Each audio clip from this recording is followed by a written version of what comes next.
Let's make it happen, man. In-game live. The party continues. As we say goodbye to Donnie right side, we bring in Gabriel Morency. Gabe, great to have you, man. What a ride we just had here with this Duke Siena game. I can see you got the Wolverine polo on. I know you're hoping that you don't have the same type of sweat when they're playing Howard later. Absolutely not. No worries whatsoever. And I'll tell you what, if anything, it's a wake-up call for the Michigan Wolverines to realize that any team in this tournament is dangerous, including Siena. Got a 4-point game with 21 seconds left here, Kevin. I laid 6.5 at the half with the Duke Blue Devils.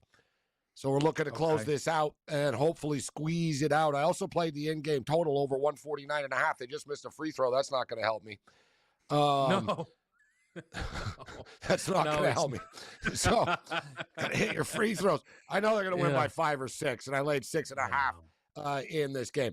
And I'll tell you what, Kevin, I know you've been rocking for a couple hours, but it's a good thing that in the betting world we're not eliminated after one loss, because I've had more than one loss already today. But how about this? Only 3.3%. Only 3.3% of 26 million brackets filled out are still perfect right now. Dude, we're not even in the first dinner time games yet. You know what's Gabe, you know what's brutal about that? I had High Point and I am not in that 3%. I am not. I had Ohio State in the first game. I was done. One game into the tournament. No, see, I was feeling good. Bracket. I had TCU and I saw the post. 60% of the bracket's been eliminated. 60% had Ohio State. I was like, all right, it's not bad. Not a bad start.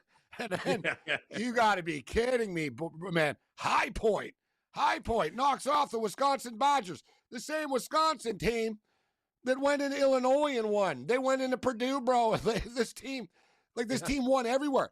The only team to beat the Michigan Wolverines at home this year, the Wisconsin Badgers, lose to High Point. I didn't see it coming. Yeah, I took a chance on High Point right at the 10.5. Very, very small money line play. Moved him in the bracket. The thought was if Wisconsin had a cold night from 3, High Point has a good enough offense to take advantage. That is kind of what played out here, right? But again, by a point, it was, and they had to come back multiple times. It was an incredible back and forth game. The action that's live right now, Gabe, we'll talk about what we've seen already, but I just want to get an idea because there's 4 games live right now. Duke Siena is going to be ending pretty soon. What are you on right now that's already out and living? Well, I didn't love this little slate that started. Actually, first things first, I'm all on board with McNeese State. So the dogs have been darkened. We can go over the numbers, the exact numbers so far. Unders and underdogs have won more than overs and favorites so far today. But I pulled the trigger, Kevin, with the 12 points with McNeese, and I bet the over of the game. I double dipped on the over as well, and it's right on the number now. It's like 151.5. We got a 5-point game with 6 minutes left. Vanderbilt are up 65-60, so I'm riding McNeese. I didn't love it, but you know what? I ended up pulling the trigger on Hawaii plus the 15. I figured let's give some respect to the Big West here. Arkansas are good, but as you just stated, you got A-Cup, but it's, that their threes aren't falling. It's a lot of points to cover. And they were up early. I don't know, it was like 9, 11, nothing, etc. Hawaii have settled down a little bit. And I was worried about the over of this game, Kevin. It was 158.5. And I was like, Hawaii won't want to get into a full track meet with these guys. And it was a slow start, but it's really opened up. And the in-game total is 172.5 right now. Yeah, it's a game that I tried to play to the under, wearing it right now. And it's, but I'll say this. A lot of times if you play a pregame over, you're like, well, you know what? Maybe we're not going to get to that number. We'll get to the in-game. You can do it with unders. I'm not doing it with this game. They're both shooting very poorly from 3, and it looks like a track meet. So if either team heats up, this could get completely out of control. So, and kind of the way this window actually sets up right now, Gabe. I'm doing it right now, Kevin. Just for the record, game over. It's in. Well, of course, they're listening to us, and they just screwed me. 164.5. 174.5. Excuse me. 174.5. That's what I just bet. It just fell to 172.5 because they missed a shot, but. Listen, Hawaii, you saw the start of the game. If you bet the under this game, it was a pretty slow start. Hawaii were a little overwhelmed in the first 4 minutes. They're up to 30 points right now, Kevin. And consider, they were losing. Like, they didn't score for the first 5-6 minutes of the game. So as you stated, I don't think this is slowing down. I think as this game goes on, it's going to heat up. And we know Arkansas is not slowing down. Yeah, to be fair, the start of the game, I was like, okay, this is all right, but I'm going to need Arkansas to win this game by a ton. Now that it's close, we're in a tough spot because Hawaii just looks like they woke up and Arkansas is kind of here to party. We kind of have a 3-pack game where I'm gonna pray for 1 and 2 of what's out right now. Because I actually laid it with Vanderbilt, which early looked awful. Then they were randomly up 10. And I'm like, that's like right. Every Vanderbilt game, Kevin. It's just like, that was like the Arkansas game last. Hey, I swear to God, the Arkansas game and the SEC Conference Championship game. Yep. They're down early. They come back. They're up by like 7 or 8. I'm like, oh, look at this. Vanderbilt going to start to pull away. Next thing you know, no, Vanderbilt are about to lose. Their games have a lot of wild swings, Kevin, Vanderbilt. Yeah. Oh, they do. They're up 6 right now. Is that right? Up 5, it looks like here. 5. 65-60. What about 4.5 to go? And then I took a chance on North Dakota State, the Bison, getting 16 and a hook. You get 16 and a half. The goal is hopefully you're covering throughout the length of the first half. 15 right now. So, and it was 17 at one point. So, look, I think it's fair to say my best and most profitable picks of the day are not currently the ones that we are watching, but we will have still plenty of in-game opportunities, I'd like to think. And the one thing, too, and Gabe, I know you mentioned that this does vary book to book, but I can speak for at least FanDuel, which is willing to throw up some live player options. They're not true over-unders, right? You're kind of betting 25 plus or 10 plus, whatever it might be. But it's nice to see the menus expand a little bit as we head into the tournament. Yeah, you know what? It's unfortunate that not everybody has access to the player props. I played a lot of player props today, Kevin, more than I probably should have. Like, I've got like 6, 7 type of 8 guys and different player props, mostly from the earlier games, and I ended up splitting, right? There were a couple of just absolute, no-shows. A couple of guys got there late. I took Boyd and Blackwell of Wisconsin both over. And that's kind of the Wisconsin's problem. They only have 2 dudes, really, right? So Boyd and Blackwell was 20. It's rare you see that in college. It was 21.5 and 19.5 for players on the same team. They both ended up getting, you know what? Blackwell had 20 points in the first half, Kevin. His prop was 19.5. So there are some spots, but as we talk about, these coaches are maniacal. They've got all week to prepare to try to slow down the opponent's best player. You saw Thornton today on Ohio State. His prop was 20.5. Dude had 6, 7 points or something. He really struggled. So it's sort of hit or miss. But let's talk about the BYU-Texas game, Kevin, because it kind of feels like this is a Dybant's spot where he is going to step up and showcase himself. Yeah, it's one of those things where if you're betting Dybant's, you're like, ooh, they really mispriced this one. It's just sometimes the books actually can't set a number high enough because they can't make the Dybant's number 31.5. But I imagine AJ Dybant's is in for a fantastic game here today. And I actually 27.5 now, Kevin. That's what it is. Yeah, no, 27. It's no joke. I like the 24.5, 25.5 neighborhood better, but is it 30 or bust for him tonight? Right? Is it 30 or bust for him? I wonder, and I don't know if you like doing this, but are you willing to take him down to a bit cheaper, add someone in, all of a sudden say, all right, we're dealing with a little bit of plus money, right? Rob Wright, Dylan Swain kind of situation. We'll keep talking through it after the break right here on SportsGrid.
All right, back right here on SportsGrid. Kevin Walsh, Gabriel Morency. We're almost at half of Michigan State, North Dakota State, Arkansas, Hawaii.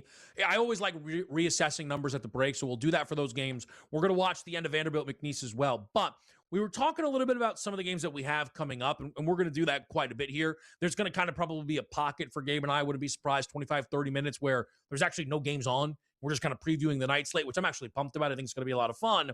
But you mentioned, Gabe, the Dibansa number, and I think right now the only comparison in college are the Darius Acuff numbers, the Arkansas point guard, who's got a prop pregame of about 26.5. He's got 13 on 4 of 9 shooting. And here's the incredible thing. He's right around pace, but in a game where they have 50, it almost feels a little underwhelming. Like, how does he not have 20 right now? Yeah, you have to wonder about the direction of this game and if it turns into a massive blowout, what kind of numbers does he end up putting up? These star players, you don't want to bet against them, but the numbers are so high. They're really putting up a, beware. They're trying to scare you off from pulling the trigger. But we've seen Texas struggle defensively. And talking about a Texas Longhorn team here, this is a tough spot, Kevin. They really didn't do them any favors, did they? From going from Dayton, Ohio to Portland, Oregon. You know what I mean? It's like, all right. Yeah, you're gonna, congratulations, you win the game, but 48 hours from now, you're gonna be on the other side of the country playing against a BYU team that lives on the West Coast, and it's gonna be a de facto home game for the BYU Cougars. Let's be realistic. I'm in the Pacific Northwest, Kevin, and there's a lot of hype and excitement about a potential Gonzaga BYU showdown. It almost feels like that's the way. Listen, Texas Gonzaga would be sexy. Right? I mean, I don't want to dismiss Kennesaw State, actually, after everything we've seen today. But, I talked about Texas. We've seen this before, guys, where teams play in the play-in and they get hot. You know what I mean? They have a chip on their shoulder. They get hot. And sometimes it's better, to play without rest and stuff. You know what I mean? All right, let's get right back out there. But they're really just not that good, Kevin. You talked about betting on them to win the SEC tournament. I took them the other night against Texas, against NC State. I remember before the game, guys, if you tuned in, I said, yeah, I got buyer's remorse, guys. I was like, I'm kind of just hoping. And then I said, NC State are kind of flaky. BYU, I get it. Richie Saunders isn't there. They're 4-5, Kevin, without Richie Saunders in the lineup. But they're a lot better than NC State are, bro. And you look at the losses that they've had. People are like, all right, look at their 4-5 down the stretch, etc. Look at the teams that they played, bro. Seriously, look at the schedule. Look at the brutal gauntlet that this team played. I think they're battle tested and ready here, Kevin. I think BYU are underpriced actually here.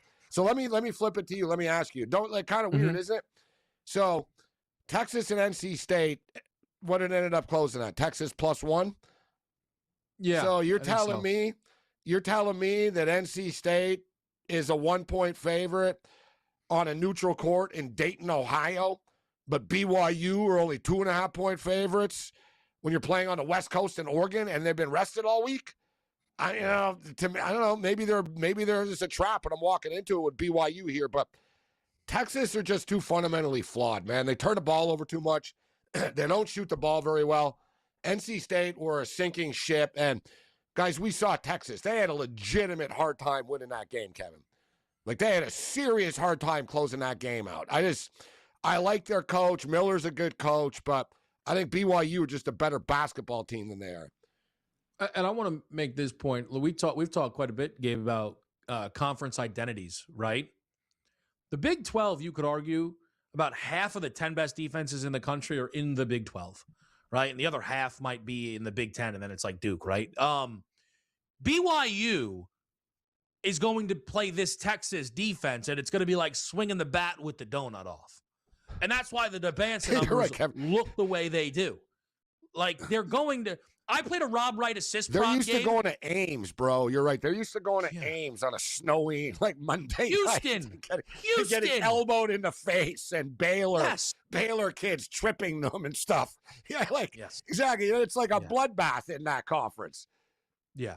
So I think that it sets up well. Now, I have not pulled the trigger on BYU. And not that the SEC isn't good, Kevin, right? I mean, the SEC is a good conference. So we're not saying, BYU, but I just, just to put in context, his BYU team, this is a battle-tested team. And it was a good point by Kevin that the looks are going to be a lot easier against the Texas Longhorns than the Houston Cougars or Texas Tech, Iowa State, Arizona. These are the teams that BYU plays, guys. And now you got them in Portland, Oregon. And I tell you, nobody travels like the Mormons do, Kevin. They don't drink or do drugs. They have money to spend on sports, all right? They travel well. They're loud. You see it, guys, like BYU, the BYU football games, the kids aren't even drunk, but it's like an advantage for them because all these kids that get wasted at these games at the SEC and stuff, they're all like passed out by the fourth quarter. Right? Like there's no energy in the stadium, Kevin. Like I've seen it. I've been to these games. It's like, I can't look at that guy that was really loud in the first quarter. Now he just got kicked out or he's throwing up, right? Yeah. It's like, or he's passed out with his buddies in the bush, right? Like, no, the Mormons travel. Trust me. Like this is going to be a rabid atmosphere tonight in Portland. Yeah, I agree. And again, they travel. They might have the number 1 overall pick on their team. Like, and if you're a Texas fan, how do you travel, Kevin? You didn't even know if you were going to be here. You just played in the play-in. So, it'll be a couple of rich boosters and the parents will be there, but it's going to be like a BYU home game. 100%. I totally agree with that sentiment. I mentioned, but like Rob Wright's assist props about 4.5 point guard for the team. Just the games should also play with a bit of tempo as well. He's hit that in 3 straight coming in. I like that Rob Wright number, which was at about -125. We're coming up against the break here. We have, Gabe, what's your McNeese State number? 12. Okay. All right. As long as it's not 11.5. It's 9. What do you have, 11.5? No, I laid 12.5. It can't land 12. That's all I ask. Not 12. And I'm very nervous. Yeah. It's not 9 12. With 54 seconds. Not 12.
right.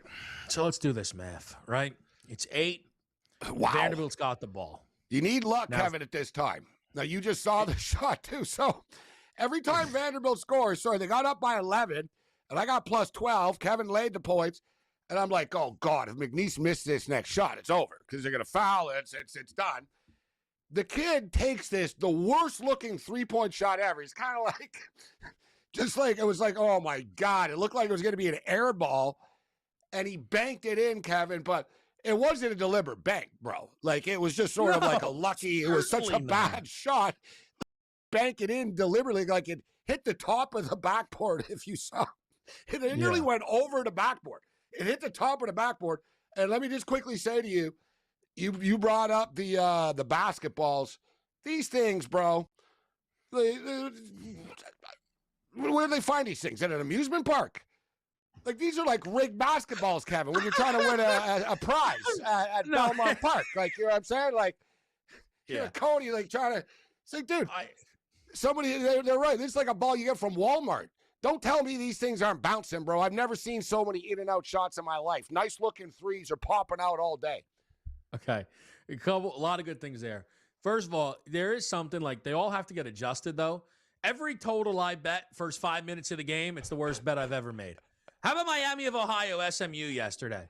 Nobody was guarding threes, and it was just like nonsense, which was crazy. I do want to get to these halftime games, but we have to kind of watch the end of this. We got a final, Kevin. We got a final. Good. 10? 10. Good. Didn't make a difference, 11.5 or 12.5. Couldn't care. 78, I'm not saying I don't 68. care, but that's 78, 68. I think you guys deserve the cover. I actually think you guys were on the right side. McNeese was up for portions of this game. You know what, though, Kevin? The total was 148.5, and he got to 146. Son of a... that's over, tough. too. That's tough. No, that's tough. Twix! That's tough. Now, see, you know what, though? Gabe, I'm just going to say this. The world where they foul him, 2 free throws to make this game 12 and the game end right there, and you lose everything by the hook, and I lose everything by the hook kind of situation. Like, let's just it's almost a cut your losses kind of game for me all of a sudden now. What did you say, Gabe, you did with Michigan State, North Dakota? Because I'm about to get back in on the Bison, quite frankly, getting 25 and a hook. This is the one game I passed on. I actually thought Michigan State were the play, but I didn't want to lay the points. Yeah. So I'm not really ready to start chasing here. They got a 20-point lead at the half, 45-25. And listen, Arkansas guys got up to 54, Kevin. This is the game that intrigues me more now from a salvage standpoint. We did, you know what? I'm looking right now, and I'm a little bit flustered. I'm upset. You know, I can handle like a bad beat, a half-point loss here. It's been like 3 of the last 4 times now, bro, where I'm getting screwed. Like, you know what I mean? Yeah, we just covered with McNeese, but I had the over. It falls short by stupid 2 points. I had Duke in game, -6.5. They win by 6. I'm starting to get a little frustrated right now. I was fine until I just saw my account, Kevin. So, see, I'm looking at my account. I'm like, all right, that's not bad. I'm like, I must have a lot of current bets, actually. I'm like, no, you don't. You only got 3 current bets right now. So suddenly I'm like, oh, boy. And Hawaii ain't looking good at +14. We're down by 20. I do have the over 158.5. That's sailing over. I got over 174.5. So, Kevin, that's the question. We're at 90 points right now. Arkansas won't stop, guys. They're getting to 100. And this is Hawaii's first tournament appearance in 10 years. I don't think they'll quit, Kevin. Right? I don't think they're going to quit. They'll keep on trying to score here. And it's not like normally you'd be like, oh, a team has a 20-point lead. They'll slow the game down. Arkansas won't slow it down. They're just going to do their thing. Let's see the Arkansas team total, because I think they will crack 100. It's got to be above that, though, now. It's 98 right around and a half. I'm surprised. I'm actually surprised, Gabe. That's light. That's light. We're 54 right now. They won't stop. And let's say Hawaii goes on a little run, it'll just they won't have a choice. Like, if Hawaii opens up the second half with a run here, Kevin, it's going to bump Arkansas to go on a run again. But man, I'm actually stunned at how light that is. I have to kind of come to terms with, am I middling That's what myself we're here for, like Walsh. a 3-game under? We're bringing facts. Let's go. Let's get it. Hopefully it's a win. Well, the reason I was laughing a little bit is they ask people like myself and Gabe to do shows like this, and we love doing it. But there does come a moment where it's like, I did just lose a bet. Like, we do actually bet, and it's like, hey, so what do you like? I don't know. I don't like anything. Like, I just lost 2 bets in 35 seconds. Cam is the worst at that, and God bless him. Like, dude, like, well, he'd be on the air and he'd lose a bet, and he'd look like he was going to start to cry, Kevin. Like, he'd stop talking for the rest of the show. Come on. And I'd tell him, I'd say, hey, bro, like, you got a job to do here. You know, see, I know. He's like, you know how he is, straight to break. No, you don't understand, bro. I got big problems. I went big on that game. I told him, well, worry about it after the show, right? But like he'd just be like, yeah, whatever. Like, you know what I mean? And as soon as like his bet was done, he'd be like, I'm a pro at it, Kevin. I learned early. I learned very early in my professional career. It was actually the first year I was on. It was 2002. And I started my show in January of 2002. And so it was the NFL playoffs when I started, Kevin. So my first shows were like, boom, like it was the NFL playoffs were going on. I started in January 6th. And it was the year Tom Brady and the Patriots beat Kurt Warner and the Rams. They were 14-point favorites. I was at a party on the Saturday night before, and there was a bunch of people there that weren't even big sports fans, Kevin, and they all came up to me, and they go, oh, you know how to place bets and stuff? I want to bet on the Patriots to win the Super Bowl tomorrow. Here's a $100 bet. And I say, what, on the point spread? They go, no, on the money line. I had like 8 people do it, so I had $800. I looked over at my buddy, and I said, this is the easiest money. I said, I'm not putting this bet in. I don't have a hope in hell of winning. I said, I'll just keep the money. Right? They took the money line, Kevin. There I am. It was like my 3rd ever radio show coming on after that. I somehow just lost like $6,000 taking people's bets on the damn Super Bowl. Dude, there was another time I was the host of the Expos post-game show, and I bet against them. It was a hilarious story. I'll tell you on the other side. I got a good one too.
All right, we're back with you right here on SportsGrid. Look, it's March Madness. I got a couple people at the house. They're like, hey, they just came in during the break. They're like, what should we get involved with? I said, I bet Arkansas-Hawaii pregame under. I'm done, but Gabe's got a good pick. Take the in-game over. They're like, we were thinking of betting no threes first 4 minutes. I said, get out of the room. I said, get out. Yeah, leave me alone. I don't want to. I don't want to talk to you guys. You go back out there. Just keep it quiet. I'll see you. I'll see you. Let me get these guys' numbers, Kevin. Maybe I'll do a little bookmaking on the side here. Hold on. We were just telling old in-game live stories, man. I had I was doing a SportsGrid and I was doing a different job. And this was when the Raptors were like very good, DeRozan, but still DeRozan, and the Knicks were awful. And I came in one day and I told Gabe and Cam that a buddy at work said he was willing to like straight bet the Knicks would win more games than the Raptors. And both Gabe and Cam were like, can I get his number? What's his number? You can put me in contact with my buddy Ray.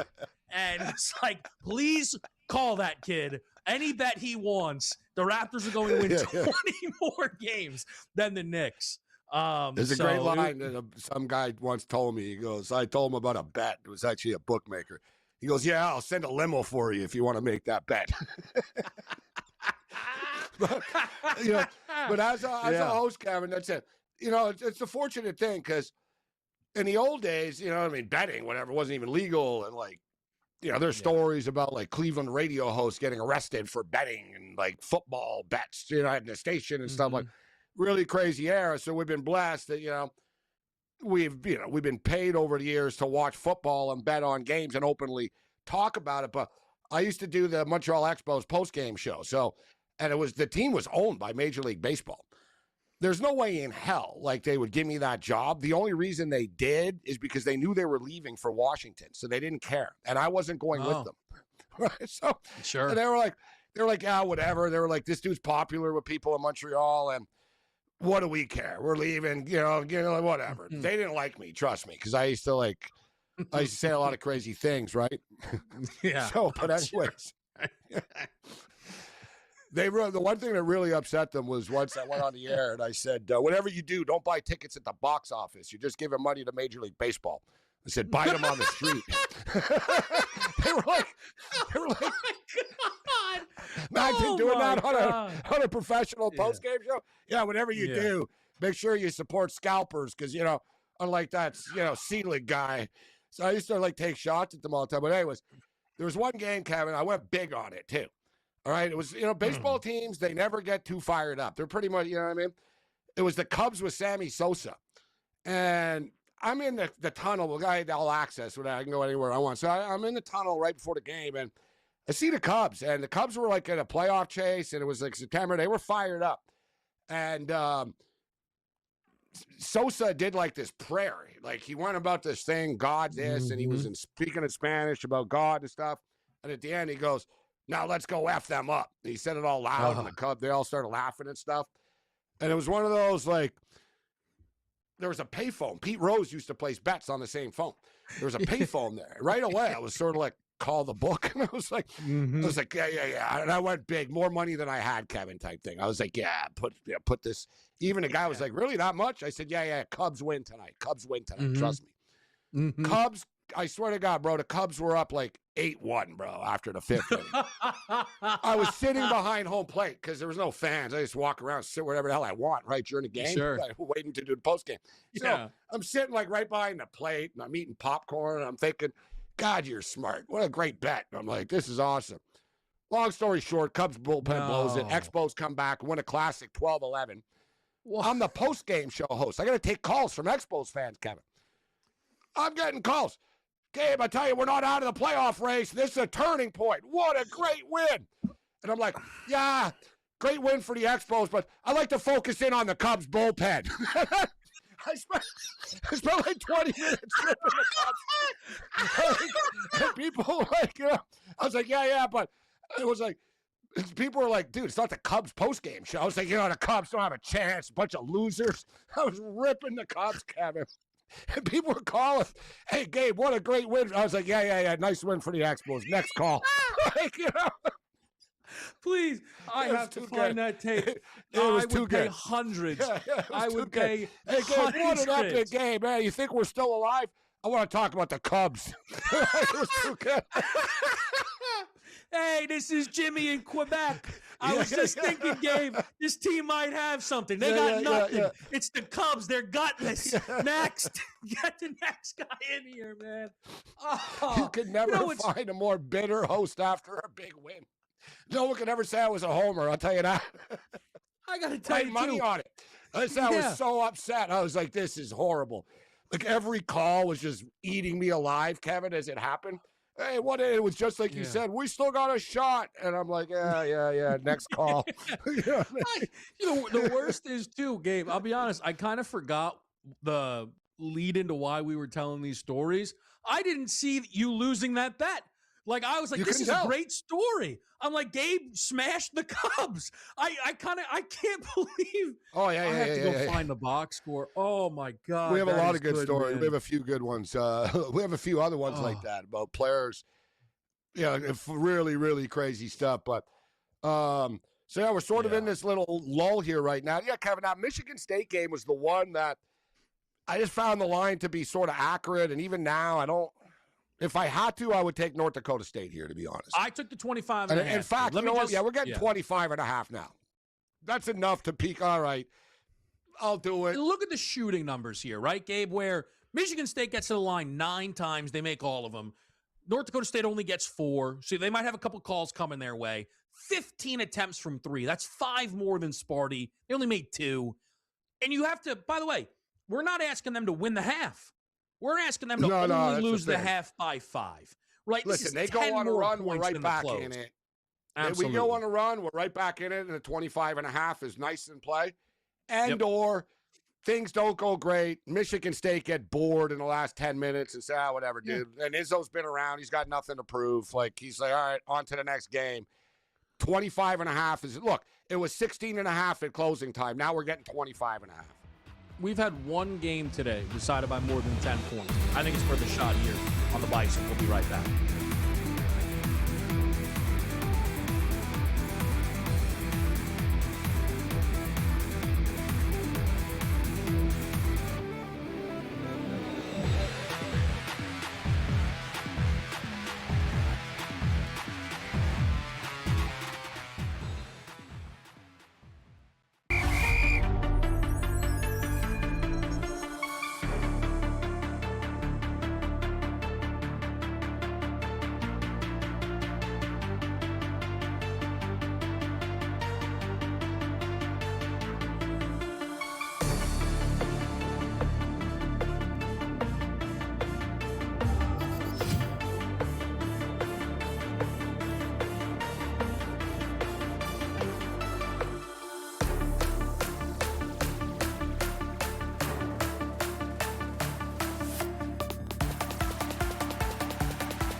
We're back at the right here. It is in-game live on SportsGrid. Kevin Walsh, Gabe Morency. We've got a couple of games live.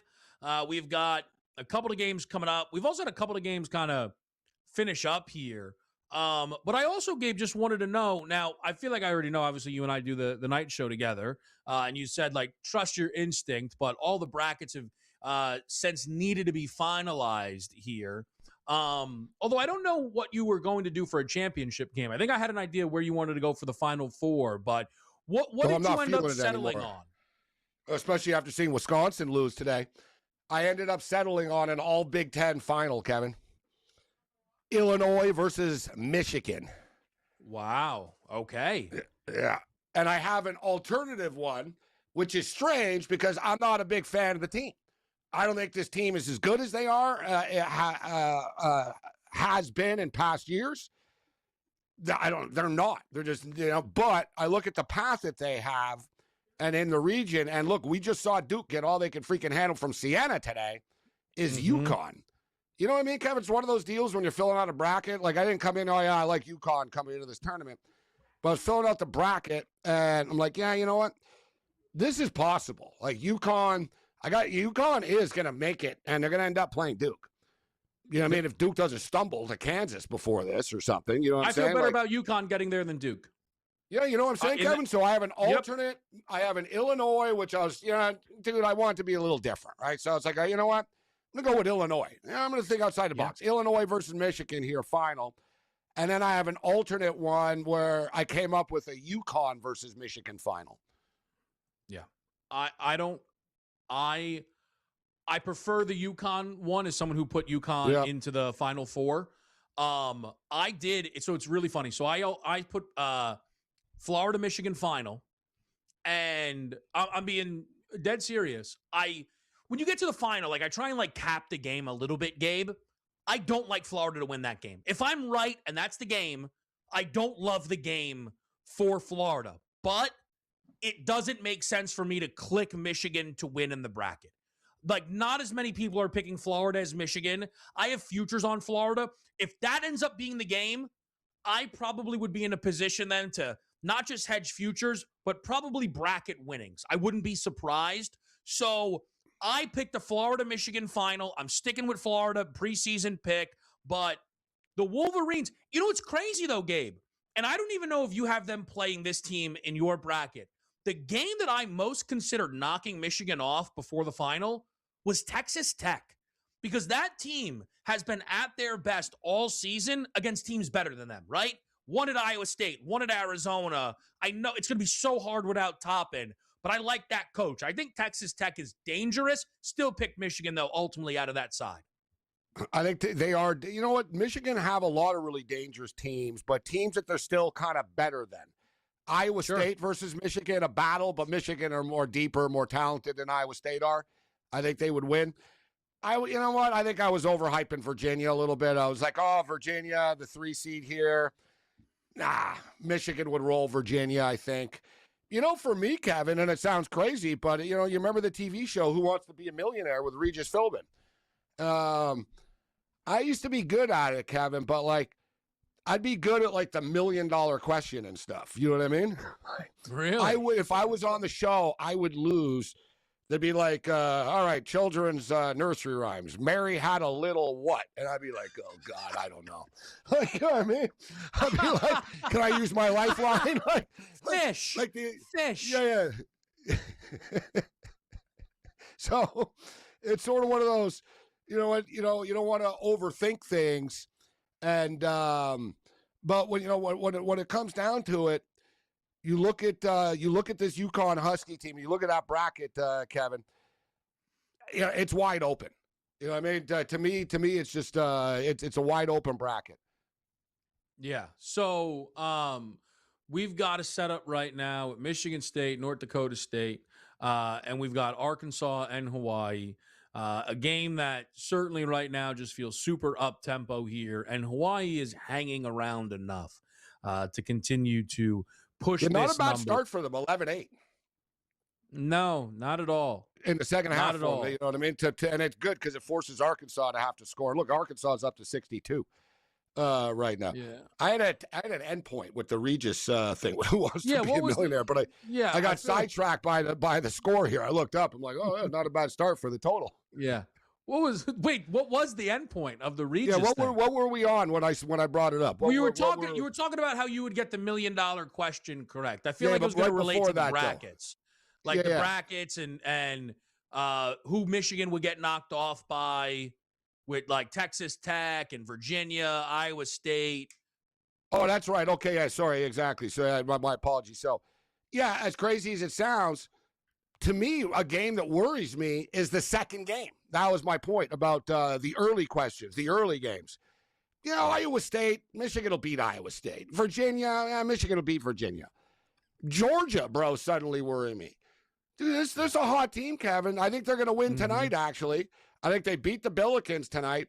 They've won 5 of their last 6 games. They scored 90 points a game right now. They're an extremely athletic and confident basketball team.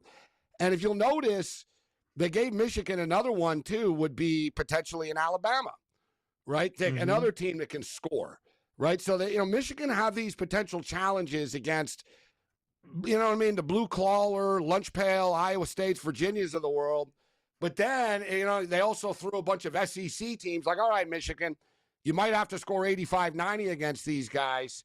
So I think Michigan are up for the challenge, but at the same point in time, I don't think there's great value with Michigan at plus 350, Kevin, because whatever, dude, when they play Arizona, the game will be a pick 'em. Like Michigan will be like a 2-3 point favorite only, Yeah, that and the way Arizona's trending, that game probably will be straight pick. But what would Michigan Duke be? Michigan -3, Michigan -2. You know what I mean? It wouldn't be Michigan -4 or 5.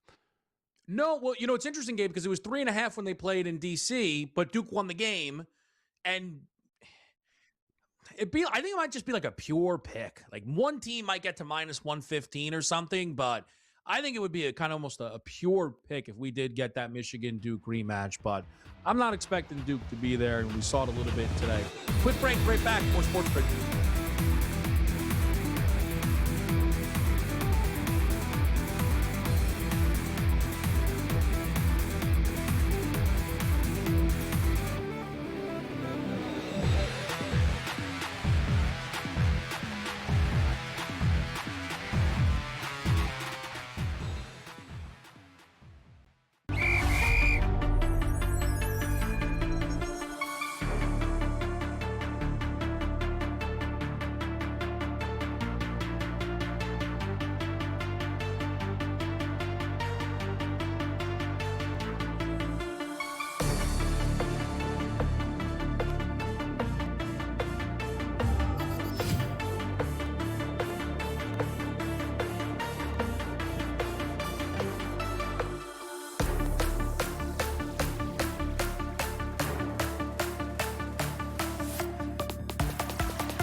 All right, back right here on SportsGrid, Kevin Walsh, Gabriel Morency. We're taking a look here at some of the live action right now.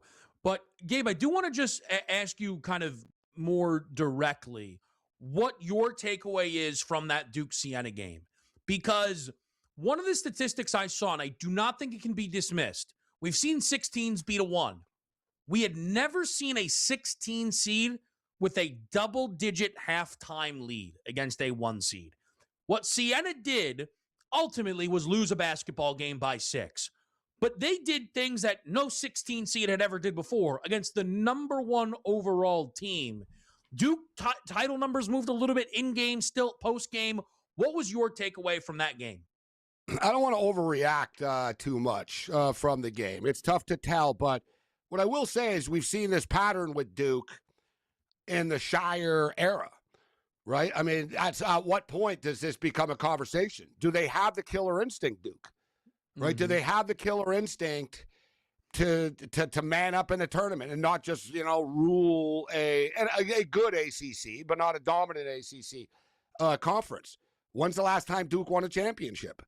Right? I mean, they've had the talent. We've seen them, pan out quickly under Shire a couple of times already. Thing is, for me, Kevin, look, they missed like 11 straight three-point shots. I mean, so in a modern era, I liked how they looked in the second half. They did dig down deep. Siena caught lightning in a bottle. I mean, they hit like 54% of their shots or something in the first half. So I don't want to overreact to it, but at the same point in time, I'd be lying if I told you, yeah, Duke don't look like even more vulnerable than we already thought they were, right? And we kind of thought they were vulnerable to begin with, i.e. I've got Illinois, like, in any bracket I filled out, I don't have Duke in my final, Kevin. You know what I mean? I got the only thing I have Duke with is that bet that I made Michigan, Arizona, and Duke. I'm getting 3 of the 4 1 seeds here at minus 150.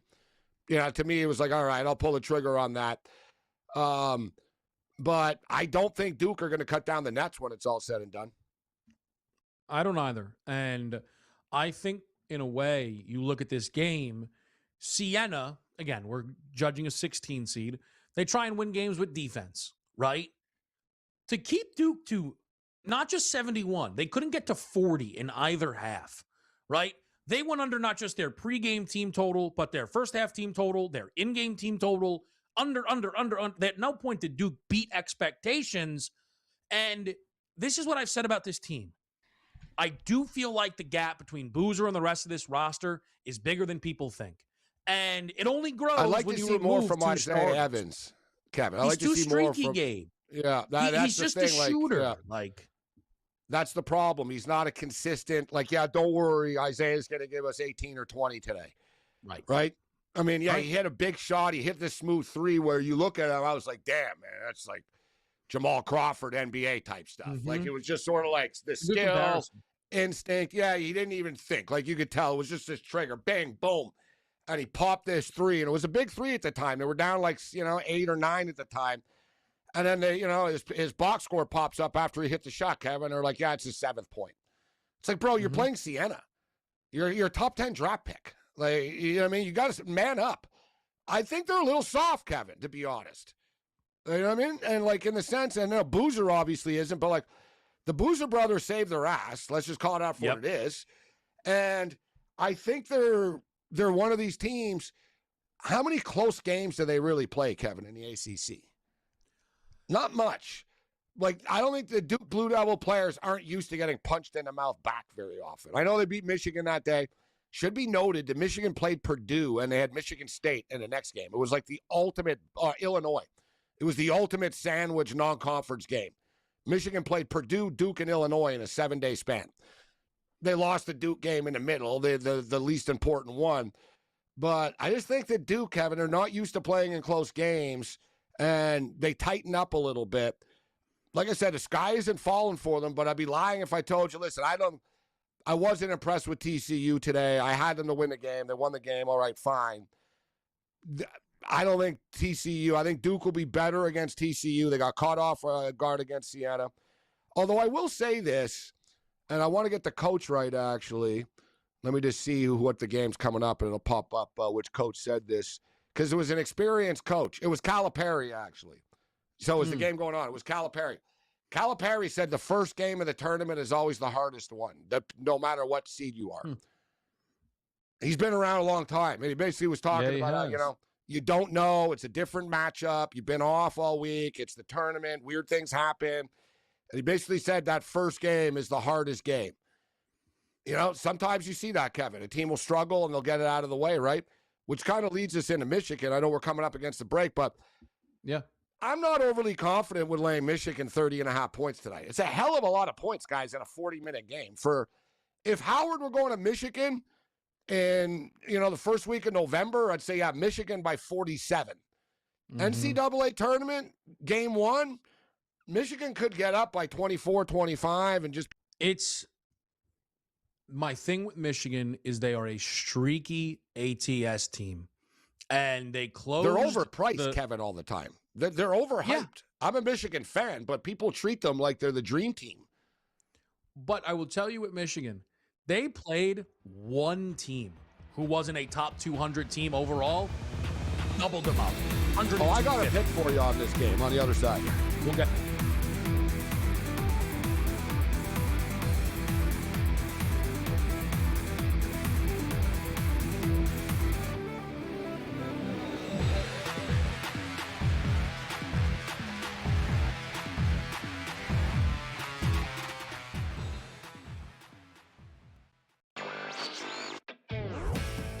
Thunder side, while they haven't had their stars totally for the entire regular season, they're still 3-4 games ahead of where the Spurs are, and that says a lot. Without SGA, without J-Dub, who's been for those others. Newswire, only on SportsGrid. This team could be an ATS machine. Yeah, you know what? I got excited. I usually get excited about the Jets in the offseason and kind of think, they could be sneaky better than people give them credit for. And even this Geno Smith deal, I originally kind of rolled my eyes and thought, what are you guys doing? What are you doing? And then you come to the conclusion and you realize, Kevin, they're paying him $1.3 million a year. Game time decisions, only on SportsGrid. You can put your skill and your luck to work on Kalshi. Why? They're offering $1 billion here. If you can pick the perfect bracket, sounds easy, Joe. Just pick the perfect bracket, get $1 billion. Yeah, I think the odds of actually doing that, Donnie, are about the same if you're expecting to hit the Powerball lottery 6 times in a year. Prediction Markets Edge, only on SportsGrid. Everybody has to develop. You know that. Think about Joe Burrow, okay? The beginning of his senior year, he was projected a 6th round draft pick, okay? And that's after playing a year at LSU. So Arch still has some developing to do, but he does have the potential to be a great player. Outspoken with Dan Cilio, only on SportsGrid.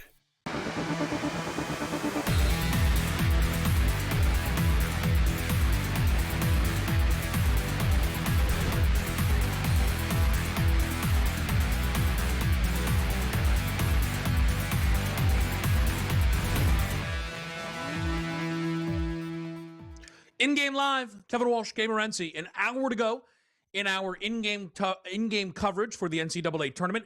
2 live right now. It's Arkansas, Hawaii. It's Michigan State and North Dakota State, Gabe. And we got a couple of in-game picks out right now. Acuff starting to heat up. He's got 22 for the Razorbacks right now. Starting to pull away a little bit once again, up by 18. 73-55. We played the team total over 98.5. For the record, it's 99.5 in-game right now. That in-game total is 177.5. Listen, we're getting 15 with Hawaii, so it's pretty clear. I would have preferred someone that took the 15 with the Bows, that they weren't down by the spread already, kind of, but, we could potentially backdoor this. And as I stated, the positive side of this, we pulled the trigger with the over in the game. We pulled the trigger with Arkansas team total is Arkansas won't slow it down. They're going to continue to play at their pace, which should help the in-game total. We just got to 130 points right now. So we're at 130 with 11 minutes left in this basketball game. We just need Hawaii not to go away. If they could just hit a couple of more threes here. Arkansas are just too much for them. And I'll tell you what, Kevin, Wisconsin losing sets up the table for Arkansas pretty nicely here, doesn't it? Instead of Wisconsin, now they get High Point. Yeah, it's a huge opportunity. I think it adds pressure. So I actually think it's incredibly impressive the way Arkansas came out in this game. Look, you know, it's no They're secret. dangerous, Arkansas. Like this is a team that can go on a deep run. Acuff is like arguably the best player on the court, mostly, probably all the time. Right? You got Calipari, you got a national championship coach. They've got defensive flaws, but when you score as much as they do, you know, they're a hard team to beat. This is a legitimate national championship contender. This is a team, Gabe, that, you know, what's interesting, though, is with Calipari. He has had better teams than this and lost in round one. But I got to give him a lot of credit, assuming he can handle business here and against High Point, which they'll be, you know, I mean, look, they're big favorites right now. And Calipari had something to prove when he got to Arkansas. Like, I understand he was already a Hall of Famer, but he wasn't gone from Kentucky only because he wanted to be. Kentucky was ready to move off of him. He gets into the dance last year, knocks off makes Bill them Self better than and Kentucky. Yeah. Gabe, he knocked off Bill Self and Rick Pitino last year as a 10 seed. Nearly knocked off the Texas Tech team in the Sweet 16. This year, they win the SEC tournament, and now, as a 4 seed, with a first-team All-American guard and Darius Acuff, they might find themselves in the Sweet 16 both times with John Calipari. That is incredibly impressive and really meeting the moment for what is a legendary head coach. And putting a lot of pressure on Mark Pope right now in Lexington as well. I'll tell you what, and they're going to have Santa Clara in the first game up. Hawaii scored a couple of buckets here. Down by 15. Looks like that should be like a serious foul. As well, so you got a foul. How many fouls now? Arkansas only have 2 team fouls, so I'd like to see more fouls for the over, actually. Hawaii only have 3 team fouls, but I teased a pick here, Kevin. And, you know, so we got the next wave coming up, and we'll get to the VCU game in a second. But so Michigan and Howard here. I think Michigan are going to look to set the tempo here, Kevin. I think Michigan saw Duke today. I think they know, you know, Dustin May's been around. He's taken the team to the Final Four before. He understands, like, there's a certain time to dial things up. And that's the difference with Shire and Coach K, right? Coach K used to, like, murder you, Kevin, in the first game. You know what I mean? Like, you know what I mean? You have that message. Like, let everyone in the tournament know. Yeah. We're not effing around. Like, we're gonna beat you by 55. We're gonna run the score up and get the hell out of our way, right? Like, they don't, you know what I mean? You gotta have that killer instinct a little bit. I'm scared to get in front of Michigan because I think Michigan are that good guys that they're gonna terrorize Howard defensively. And I know that Howard are a good offensive team, but you're not playing UMBC right now. All right, you're playing like arguably the best defensive team in college basketball. Let's go under 60.5 points, Kevin. Howard team total. I've seen Michigan hold like the Auburns and good Big Ten teams in the mid-50s. I think they're going to terrorize these guys and hold them to 52, 53 points type thing. Yeah, I wouldn't be surprised. So it's funny. So Howard played Duke earlier this year at Cameron Indoor. And I like when a team like this has a rep, regardless of how the game went. They lost by 37. I think it was 93-56, I believe it was. Here's the thing, though. And so when I saw that, thank you very much. Team total, 60.5. Love it. Same ballpark. Yep. So here's the thing, though, with Michigan. Because I thought, all right, let's see what Michigan's done against teams like this. This Wolverines team, man, they played 3 teams who were outside of the top 150 in KenPom. Just 3. And only 1 who was outside of the top 200, which is what Howard is. It was LaSalle. Final score 102-50.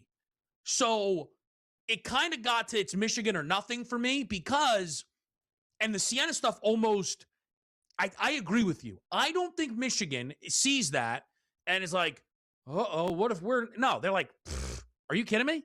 Great. Here's 55 first half points for Michigan. We've seen them do that. Now, what I'm betting in this game is Ade Mara for over the 9.5 rebounds at a plus price. I think you can maybe get 7.5 now at minus money. Mara, again, I mentioned those 3 games against teams not inside the top 150. Mara averaged over 10 rebounds and barely 20 minutes. It's a tournament game. I think he plays more like 24, 25 minutes here. And I think Mara, if he's just given that workload, basically starts this game with a double-double. 10 points, 10 rebounds. And we just see where he goes from there.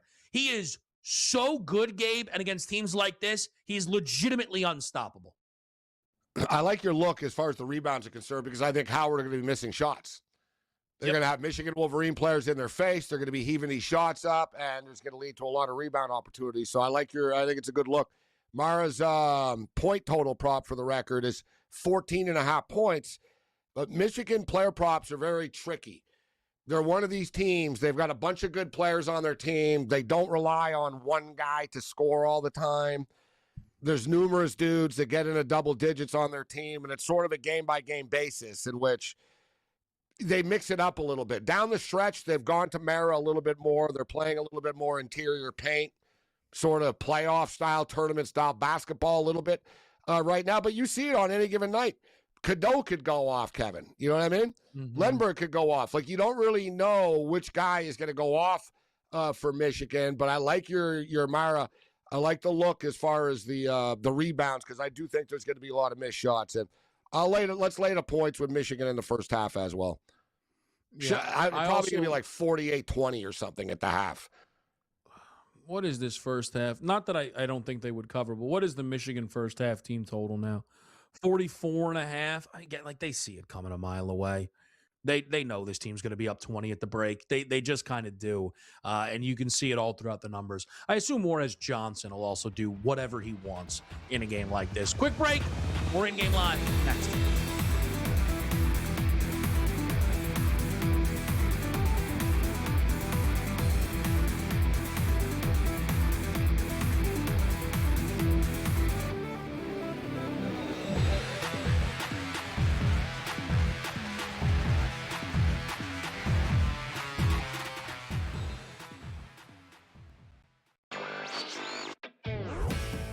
Thunder side, while they haven't had their stars totally for the entire regular season, they're still 3-4 games ahead of where the Spurs are, and that says a lot. Without SGA, without J-Dub, who's missed a large chunk of the year, Chet missed some time, for them to be still good enough to keep winning and stacking these wins, it means something, and it's actually building confidence for those others. Newswire, only on SportsGrid. This team could be an ATS machine. Yeah, you know what? I got excited. I usually get excited about the Jets in the offseason and kind of think, they could be sneaky better than people give them credit for. And even this Geno Smith deal, I originally kind of rolled my eyes and thought, what are you guys doing? What are you doing? And then you come to the conclusion and you realize, Kevin, they're paying him $1.3 million a year. Game time decisions, only on SportsGrid. You can put your skill and your luck to work on Kalshi. Why?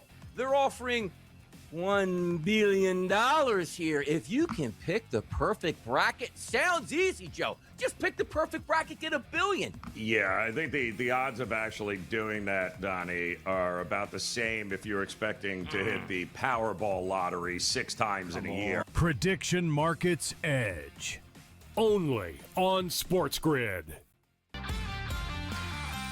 Everybody has to develop. You know that. Think about Joe Burrow, okay? The beginning of his senior year, he was projected a 6th round draft pick, okay? And that's after playing a year at LSU. So Arch still has some developing to do, but he does have the potential to be a great player. Outspoken with Dan Cilio, only on SportsGrid.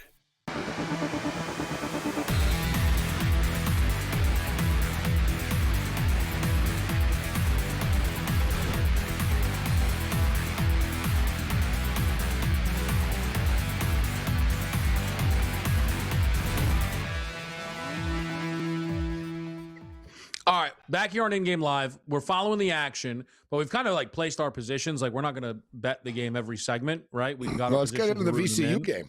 Yeah, Gabe. So I don't know what you did for this game, but this is one of my like stronger leans of the day side-wise. I'm on VCU money line.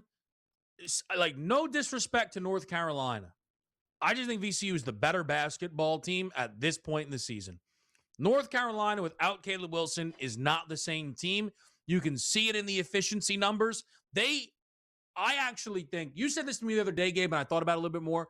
You're like, people are a little too hard on Hubert Davis, and I don't think you're wrong.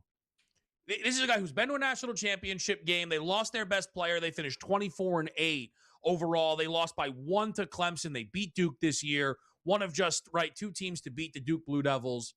He's done a great job. So I'm not fading Hubert Davis. That's not what this is. I just think VCU at this point in the calendar with who's available is the better team, Gabe. I'm on VCU. Yeah, sort of. I agree. There's sort of a positive energy about him. I brought it up before the Venezuela and U.S. game the other day, in which I said you could tell after Venezuela beat Italy, they weren't done, right? And you could just sort of like this VCU team wasn't just happy to win their conference championship. They're playing great basketball right now. They've won 16 of their last 17 games. We're talking about a team that averages 81.6 points per game. For people who are unaware of this, and VCU always do a good job finding great up-and-coming coaches. You've got, the legend Phil Martelli. Phil Martelli Jr.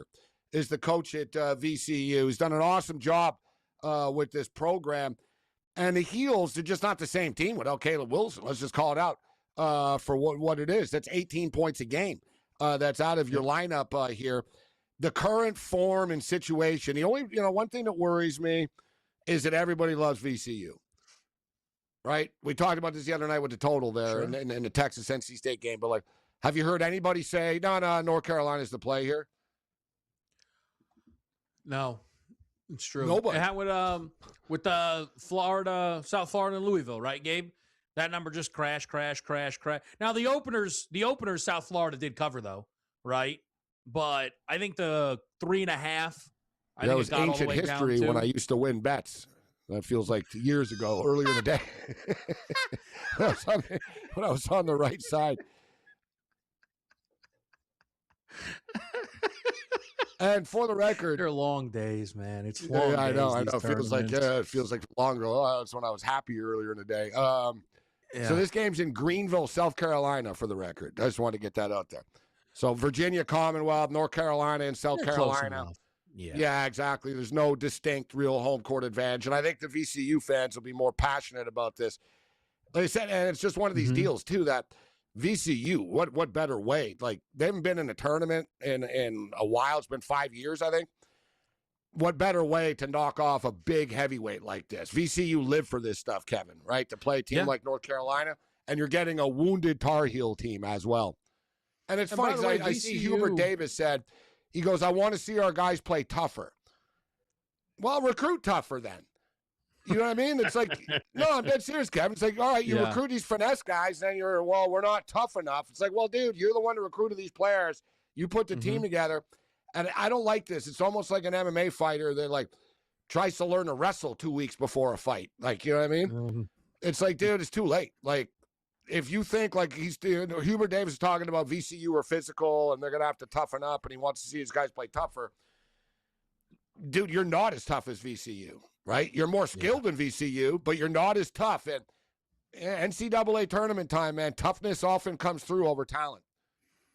Listen, I totally agree. I also think people should realize with VCU, there was a lot of conversation about would this team have made it in if they didn't win the A-10 tournament, right? And they asked, actually, Gabe, they asked the committee chairman, what would have happened if they lost to Dayton? Because they're right on that cut line, right, Gabe? And he goes, no, they wouldn't have been in. So VCU has a little bit of that fire, right? Where they're not just happy to be here because they were kind of told you almost didn't deserve to be here. You were a bid stealer, actually. You kept out Oklahoma if you just kind of look at the everything there. So I think VCU is going to be super, super fired up for this basketball game. I agree with you. I don't mean to skip ahead, but St. Mary's A&M is a game I've gone back and forth on. Might have a prop in this game. I'm kind of still waiting to see some of the injury stuff, but This is a tough call here, right? Because two really Offense different versus styles. defense. Offense really, versus really defense. different styles. That's what it is. Like the total dichotomies and differences between their styles of play. But living on the West Coast, follow the West Coast Conference closely. St. Mary's are good, Kevin. Like, let's just put in context here. They hit 81% of their free throws. They're the best free throw shooting team in the country. How do they shoot from three? 39% from three. How about this? They're the fourth best defensive rebounding team in the country. They're ranked 15th offensive rebounding in the country. They hold opponents to 31% in three-point shooting. It's quite the combination there, isn't it? Like of what St. Mary's. So you could talk about, all right, the conference that they play in. It's a three-bid conference this year with Gonzaga, St. Mary's, and Santa Clara. But the West Coast Conference is a good conference. Like, it's people don't really see it unless you're a degenerate bettor and you're up late at night or you're on the West Coast.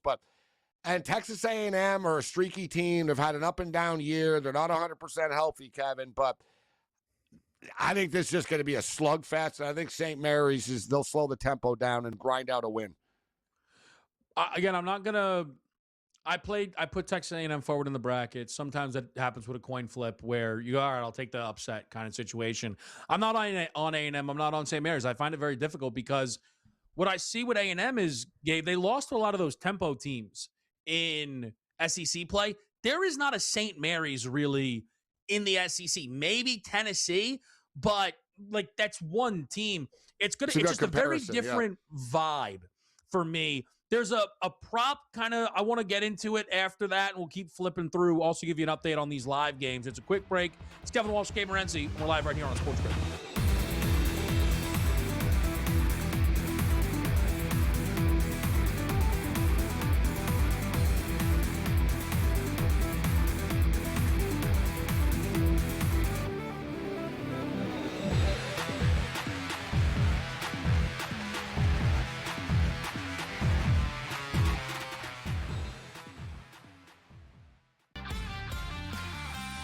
It's not sustainable.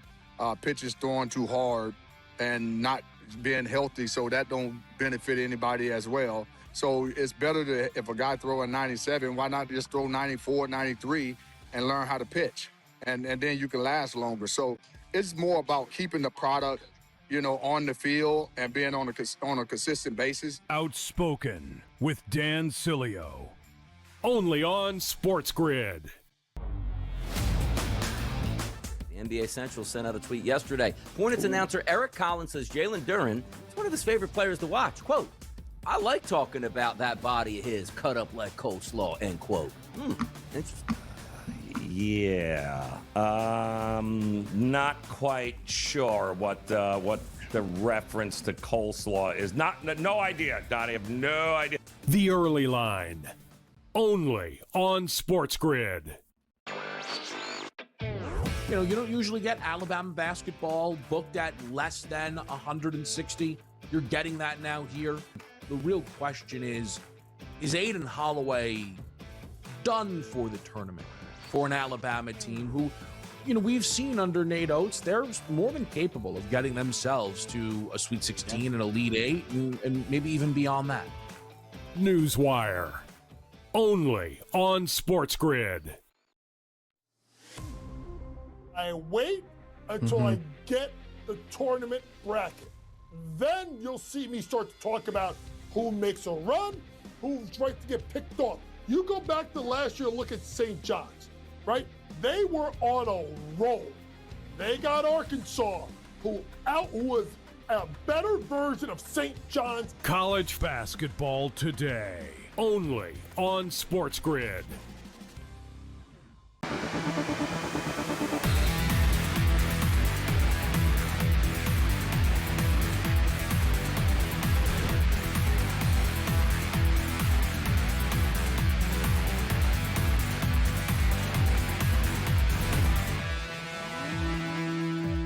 Any streaming services, Gabe in the commercial break was kind of just narrating what he was seeing. He goes 3-ball Arkansas. It missed, right? And what I realized is I was just on I was the play before that. But they shoot threes every single possession. So Gabe, the second you said it was synced up perfect. I'm like, oh, okay. I'm right on cue here, but I was not. And all of a sudden Arkansas is over 90, but up 20. Starters might be coming out. I used Acuff for 25. I mean, it's fine. It was a little longer shot parlay, but I used it as a parlay leg. He's probably going to go under. I think he's coming out of the game right now. I think he's got to come out. He's got to come out. There's just a timeout. Hawaii just took a timeout. I don't think Ganot is the type of guy that is going to roll over here down 20 still. It's you're not putting the bench in yet. You're not putting the kids at the end of the bench with 2.5 minutes. It's too much. You put these kids in with 40 seconds left. So I don't know though. I imagine though that Acuff ain't coming back out right now, Kevin. They're up by 20 with 2.5 minutes left. Right. Like everyone else closed this game. And all of our bets. I'm not going to bench everyone. Dude, like you said, we got the 98.5. I got to get to so they're at 91. There is no reason to score here. Hawaii aren't covering right now. I'm sort of in this middle dreadful zone. I did hit the over 158.5, but I got another bet here, Kevin, over 174.5. So I need Arkansas and or both of them to freaking score the last 2.5 minutes here. Don't quit, Hawaii. Whatever you do, please don't quit. So now here's what I'm thinking, though, Gabe. And listen, there's only so many times you can bet this game, so I'm not asking you to bet more. But is Hawaii plus 19.5? No, I'm out now. Yeah, I'm not betting. Yes. But I'm for myself here, down 20 with the ball, Arkansas could be in. There's no cohesion right now with Hawaii, though. Right? True. So it's not as though there's nothing smooth. They've hit the wall. Basically, this is why this game is slowed down a little bit with the total. Hawaii are just sort of tossing up bricks right now. They're tired. They're just tossing up shots. They're not, they're not, it's not like they have any sort of buzz coming down in the last couple of minutes here. That's why they called the timeout, though, the coach. I think they saw they were tired.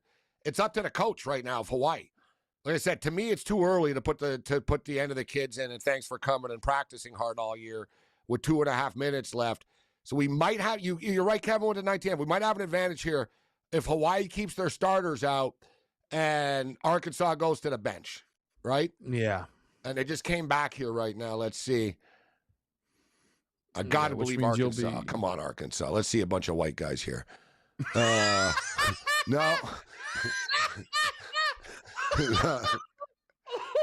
Yeah, I was hoping to see, you can always tell there's a short kid on the whatever. See, Hawaii just missed an easy putback. They're wild now. All right, here's Arkansas for a deuce. Nice dunk. All right, come on. We need 6 more. Come on, Hawaii, 3 ball. Oh, you hit the 3. Good shot, kid. There we go. Good job. Good job. All right. Good teams win. Great teams cover. I don't care about you. We advance. No, let's cover. Let's go. Oh, man. All right. Let me just let me jump in before you, because you know how it goes, Gabe. A phone call comes in and be like, Gabe's doing play-by-play. I'm like, if he was doing play-by-play, it'd be the worst play-by-play ever. 3 ball, good. You know what I mean? All right, so we're rooting on a couple of key numbers there for Gabe. Michigan State, this guy Izzo, you talk about being not a jerk, but loves killing teams. He just, I don't know, it was 18. How are they up 23 all of a sudden? All of his starters are still out there with 3 minutes left against this Bison team. We could use a little breathing room here right now. A triple would be nice, a dunk somewhere from North Dakota State. That would be fantastic. Gabe, what is the in-game total you said again that you're rooting on for Arkansas, Hawaii? 174.5. 174.5. Okay, so from what, again, I'm probably an hour behind, but I think it's Arkansas is not going to get there to 99. They're not. Really? But Hawaii aren't stopping. Hawaii are taking it to the rack here. There's a goaltending. They've cut it to 15, Hawaii. They've cut it to 15. It's 93-78. 19.5. It was sitting right there. I know. I was going to call Kevin. It's 14.5. Hopefully someone out there. Oh, 14. Oh, they're doing Hopefully it someone now. out there Here bet come it. the white guys. All right, they're doing it now. Take the.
All right, we're rolling along here. It's getting chaotic. Kevin Walsh, in anger, just smashed his camera after the ending of that basketball game. No, he's back. So anyway, dude, like, again, you see, you've been witnessing my pain and my demise here. I have. Now, listen, we bet everything, so we got the over 174.5, at least with that damn bucket. But, like, you just saw, I Duke 6.5 pain. They win by 6. The kid misses the free throw. Remember, I was like, he missed the free throw. And then this one, all right, let's go over 98.5. The son of a, they get to 97. I got Hawaii plus 15. It's 15. Then they end up losing by 19. Thank God we hit that in-game over, but that was a frustrating experience. Gabe was on a razor's edge of losing about 3 bets in about 2 seconds, all by about 4 points, like combined, not everything full, was like combined at once. It by was awful. 1.5. But the thing I would just say is the shot that Arkansas took to get to 97 is a shot you never see. Hold on, we just got it. See, I got so much going on. I did put the bet in. North Dakota State plus 25. Yeah.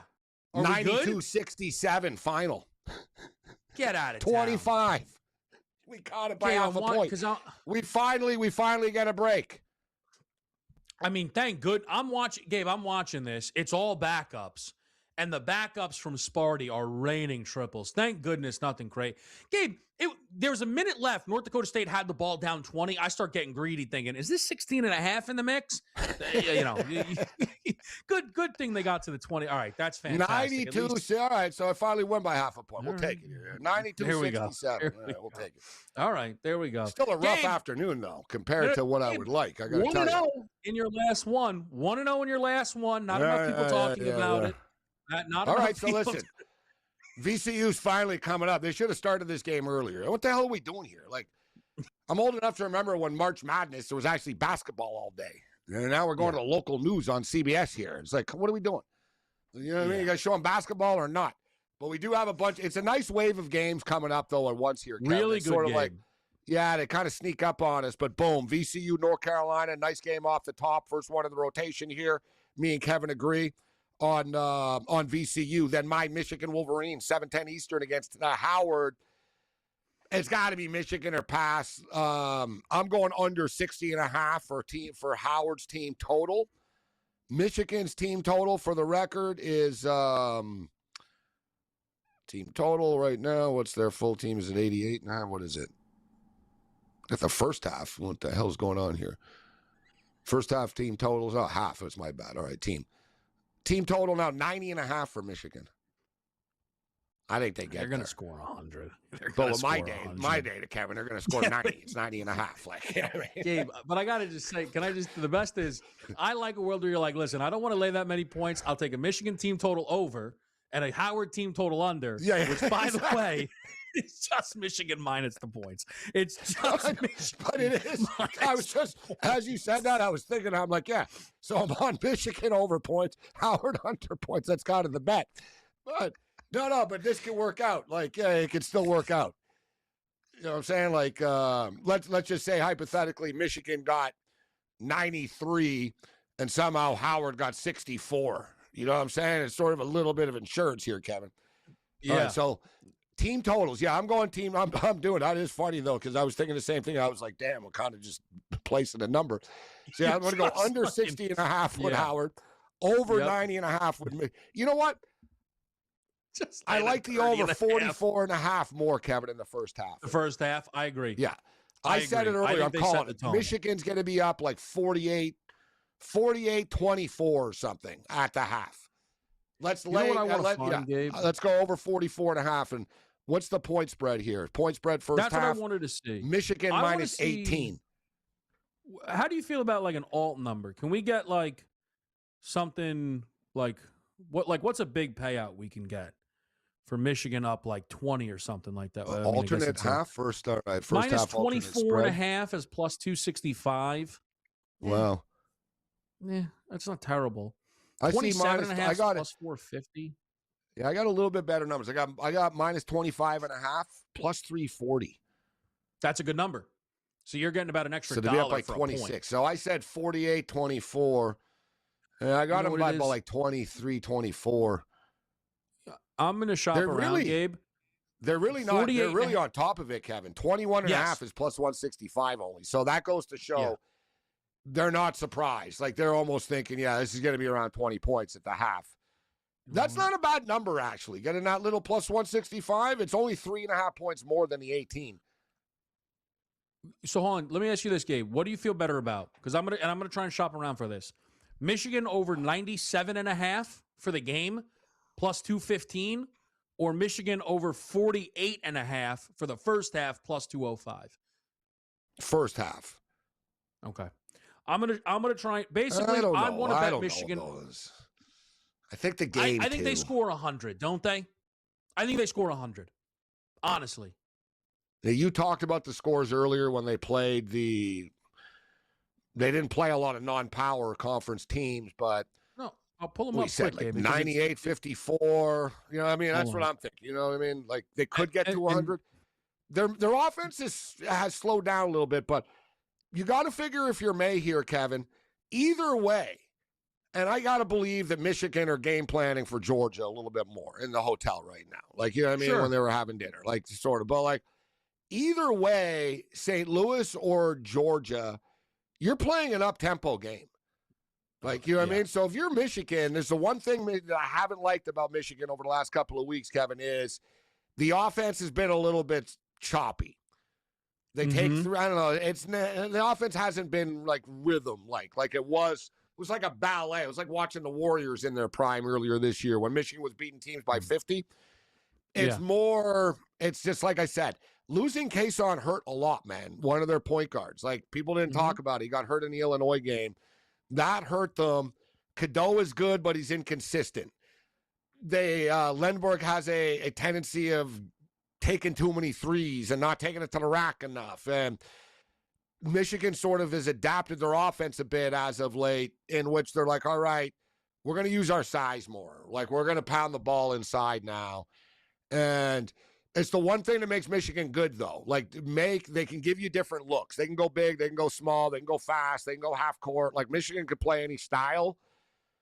So it's just, my point is here, Kevin, if I'm May here, I don't know if I want to call the dogs off late in the second half here. I know I got to score 90 points against Georgia coming up on Saturday. I want to get my offense into a rhythm tonight if I'm Michigan. I'm not going to be happy with just a chunky, yeah, we're better than them and we beat them 74-48. Like, no, let's show some skill and let's get some rhythm going here. This is more of a tune-up practice for what we're going to see against a Georgia team that scores 90 points a game, guys. Let's get into a shooting rhythm here. Let's learn the rims and the feel of the gym.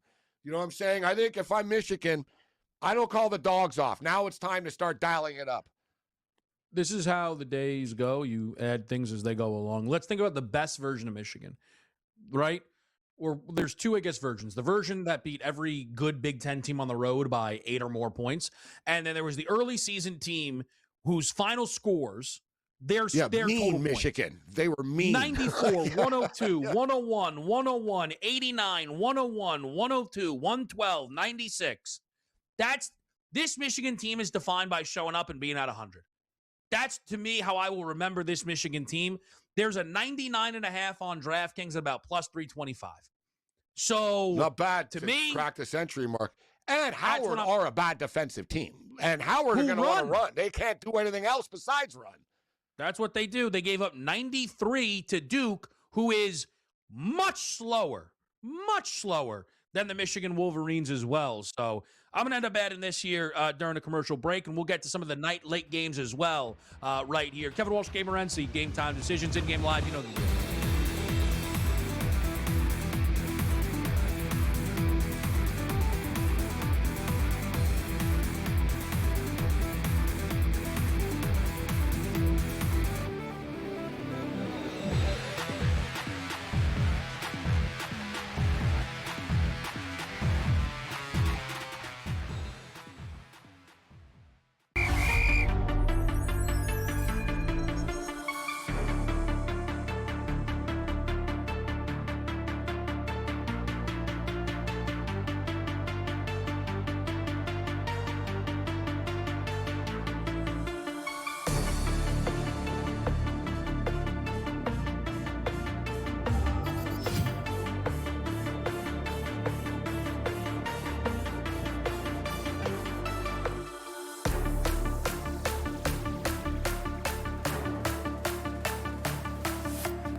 Back with you right here on Sports Grid. Kevin Walsh, Gabriel Morency. Let's get to some of the later games here, all right? Let's do a little Illinois-Penn. Because there's some really fun games late night. So Illinois-Penn is actually not a game I've bet yet. I was a little interested in the TJ Power threes prop later on, just not something I've pulled the trigger on. It's one of these things where Illinois early season. TJ Power, great three-point shooter. You ain't kidding. He's the reason why they beat. He's the reason why they're here. Crazy performance. I don't think his status has changed, but Penn's leading scorer is actually Ethan Roberts, who was out He's not for playing the Ivy League tournament. So it just gets you a bigger workload for TJ Power that is so rare. And you got to realize he's missed maybe 3 or 4 games this year, right? So are the books pricing TJ Power, Ethan Roberts adjusted? Not really. Minus 118 for 3 made threes is something I'm looking at, Gabe. What are you looking at here? Huge number, though, 25.5. I'll tell you what, Illinois, who I have in one of my brackets playing for the national championship, could lose this game outright.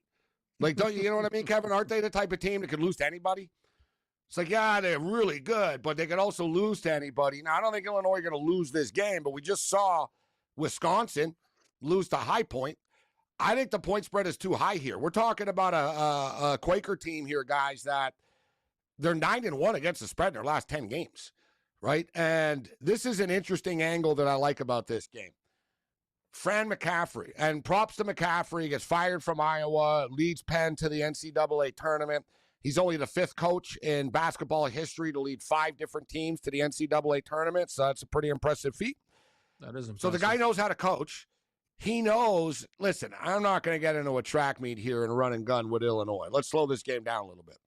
Talking about a 40-minute game. You're getting 25 and a half freaking points. And these Ivy Leaguer kids can shoot. Kevin was right about this TJ Power kid. He's lights out, man. They can shoot, Penn. And I think they can hang. And this is the little icing on the cake. Fran McCaffrey and Brad Underwood are as close as it gets, Kevin.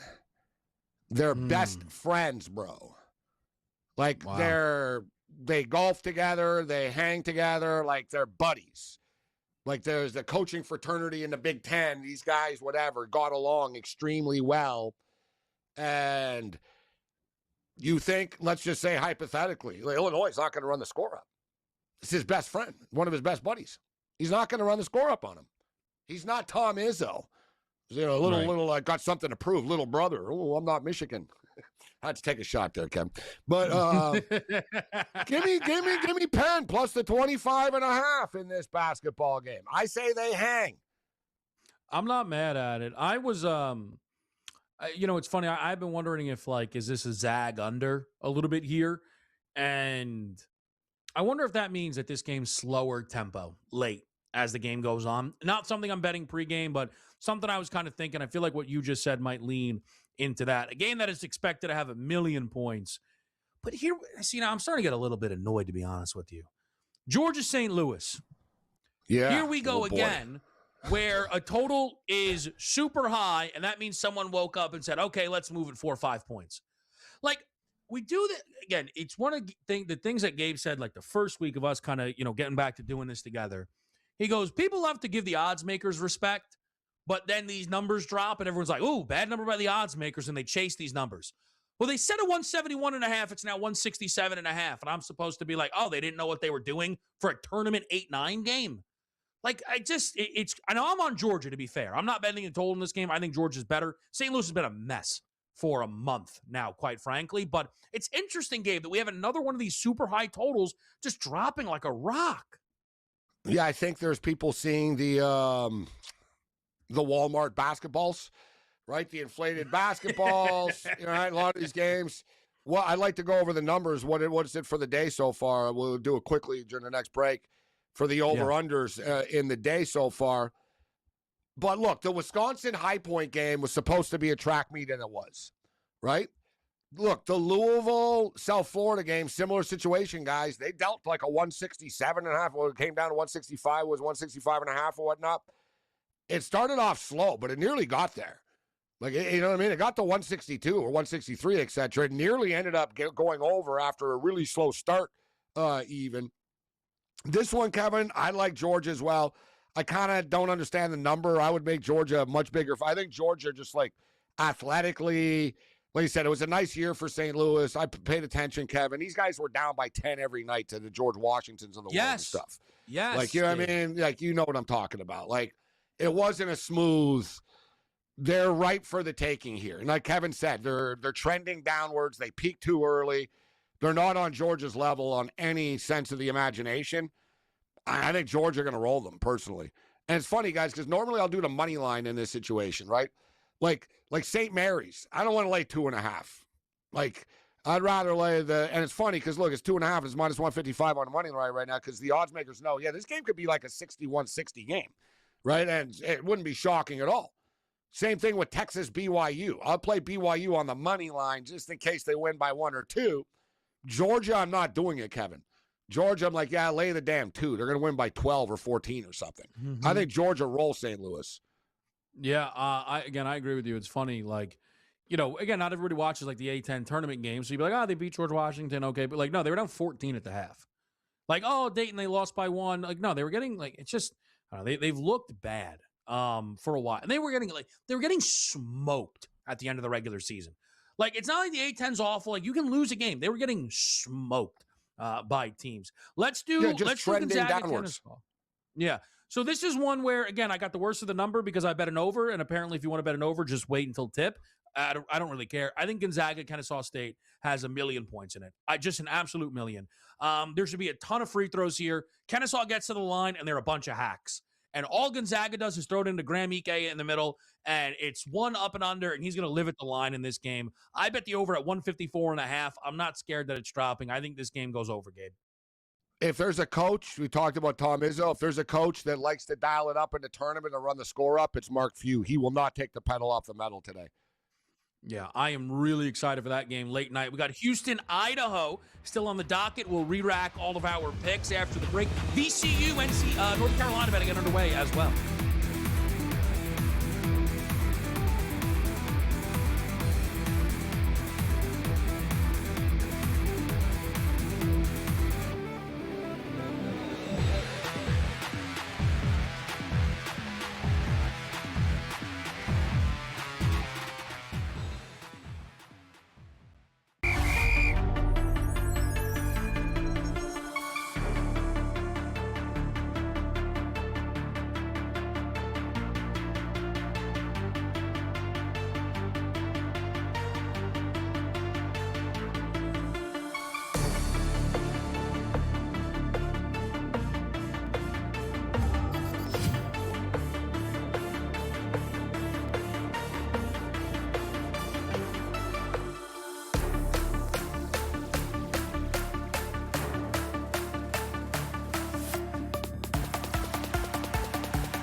All right. I'm almost, it's like weird.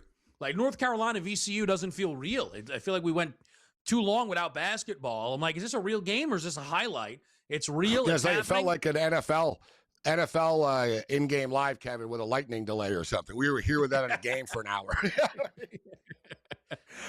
It's true. That's when you know if you're a good host or not. You can always tell like bad hosts when there's like a rain delay and they're like, yeah, we'll be back. And they go to pre-tape, like whatever. It's like the hosts have nothing to say. Like, you know what I mean? Mm-hmm. The greatest ever was there was a Hawaii football game, man. It was one of the bailout specials, and there was like lightning and it was raining and stuff. And it was a long delay, man. And they were determined. They said, yeah, we're playing the game. And they said, yeah, it'll be an hour or two type thing. And Kevin, I swear to God, man, it was like in Hawaii. You ever watch a Hawaii game? Their feed is very primitive, right? Like, so they just had this like sort of like webcam set up in the play-by-play booth, and the play-by-play guy and the analyst guy just did like a show. Like they basically just started talking for like an hour and a half. And about an hour into it, man, the analyst started talking about, yeah, I shouldn't say this, but you know, I cheated on every exam I ever did here in Hawaii. Like, he started going on. That's good. He started telling a story about like, you know, the only reason I ever came here and ended up on the football team is because I got arrested a lot when I was a kid, and they gave me a choice, either enter the army or go to university. So I decided to come to Hawaii. He started telling the story. It was like, they're like, let's take some calls now. And it was just too good, man. I was like, this is like the best talk radio show I've ever seen in my life. Yeah, the guy had great stories, and he was just being like openly honest. And like at one point, like they were starting like cracking beers, Kevin. It was like, all right, you know, they've been there for so long. But yeah, really, really fun stuff. But yeah, we're off and running, and of course, North Carolina have a 4-0 lead. We're starting behind the 8 ball already. There's going to be points in this game, guys. This game's going over. There's going to be points in this game. North Carolina want to run. But I don't like VCU. 2 fouls in 2 possessions is worse than giving up 2 baskets. Like, you're right. You're playing North Carolina. You're putting them on the free throw line. Bang on. You're right. Like, what are you doing? Houston, Idaho. Yeah. North Carolina have that little spark early. You can just tell. I'm just watching here. They got that little. They're feeling it. Hubert Davis has had a good season. Not a great, for me, Kevin, I'm not impressed with the late night slate tonight. Disappointed. This little next wave coming up is awesome. I mean, how the hell do you top this? You got my Michigan Wolverines against Howard, whatever. I get that. That's not for everybody when it's a 30-point spread. But we got BYU, Texas, and we got St. Mary's and Texas A&M, and we got Penn and Illinois coming up, St. Louis and Georgia. But the last 2 games I'm not in love with for betting purposes. Kevin, the Gonzaga game, I think the Zags will roll them. They are a really good defensive team, so the total even worries me a little bit. The Kennesaw State get overwhelmed. It's going to be like an extreme home game in Portland. And then you get Idaho and Houston. I really don't see how we don't look here, Kevin, at a Houston team total under. I mean, this is what Houston does. They're going to terrorize them. Right. I am going to play 57 and a half. Out. So low. Do you really believe Idaho are getting to 58 points? I don't. No, I don't. And like, again, Idaho's another one of these teams, man. It's interesting, like, who's made the tournament. Like, they played one team who was inside the top 100. It was Notre Dame. I can tell you, Notre Dame is lucky to be inside the top 100. Hey, how about Miami last night, though? They didn't play anybody. We took them on the money line last night, too, and there's no reason why they can't. They're going to cover against Tennessee. They're going to cover, guys. Like, I love them plus the points, but I think they could beat Tennessee. I think Miami are just good. People just don't want to accept it. We saw this team is hot. Yeah, it was like a home game for them, so it's a little bit. Now it gets realer, but I don't think they're going to get overwhelmed by Tennessee. Tennessee's the perfect team to play. Tennessee, number 1, are chokers. Number 2, they're terrible offensively. They go like 6-7 minutes without scoring and stuff. If Miami of Ohio can hit a couple of threes and start putting pressure on Tennessee, the Vols will feel that pressure. Yeah, I will probably play the under. I've seen these Tennessee games. I'm telling you, Miami of Ohio is going to have a far more difficult time scoring. They're not just going to be able to step on the court and shoot threes from wherever they want. SMU was awful in that game. But I've seen Tennessee do this, like against Bama, Vandy, where they're holding them to 25 points and Tennessee's up 1. because they themselves can't really Exactly. score. That's what I'm saying. You know what I mean? I would just keep eyes on some 3-point props for that Houston game, whether it's Sharp, Uzan, even Fleming's. There could be a couple of looks here. Excited for this Michigan game, Gabe, though. We got a couple of good looks here. I think your boys got to 100. Adi Mora need 9 rebounds. Put him in a parlay with Boozer for 12, so wouldn't mind a baker's dozen. Hail to the victor.